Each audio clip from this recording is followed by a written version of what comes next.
দ্বিতীয়ভাবে যখন বুধ শুক্র থাকে তখন এরা কিন্তু অত্যধিক ধনী হয়। আচ্ছা, এদের ফ্যামিলি ধনী হয়। ফিনান্সের ঘর তো দ্বিতীয় ঘর। ফিনান্সের ঘর, যে পরিবারে যায় তারাও ধনী হয়। এদের চারিপাশের মহল কিন্তু প্রায় দেখা যায় ধনী ব্যক্তিরাই ছড়িয়ে ছিটিয়ে রয়েছে। গরিবানা বলতে কি বোঝায়, অর্থ কষ্ট বলতে কি বোঝায়, জন্ম থেকে মৃত্যুর দিন পর্যন্ত এরা কিন্তু সেটা ফিল করতে পারে না, কারণ এরা কিন্তু প্রচুর ধন সম্পদ নিয়ে পৃথিবীতে আসে। ধনী পরিবারে জন্ম এবং ধনী অ্যাসোসিয়েশন। হ্যাঁ, ধনী অ্যাসোসিয়েশন এবং ধনী হওয়ার জন্য যে কাজকর্ম করা দরকার সেটাও তারা করে থাকে।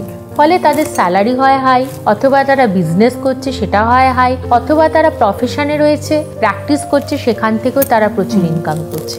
এরপর হচ্ছে তাদের আত্মীয় স্বজন এদের প্রতি কিন্তু একটা সুন্দর মনোভাব সম্পন্ন থাকে। হিংসা করে না, ভালোবাসে। আচ্ছা, এরা কিন্তু এই দিকে লাকি যে এরা কিন্তু আত্মীয় স্বজন ভালো পায় এবং আত্মীয় স্বজনের থেকেও কিন্তু এরা ভালোবাসা পেয়ে থাকে। এটা কিন্তু দ্বিতীয় ঘরে বুধ শুক্র থাকলে হয়ে থাকে।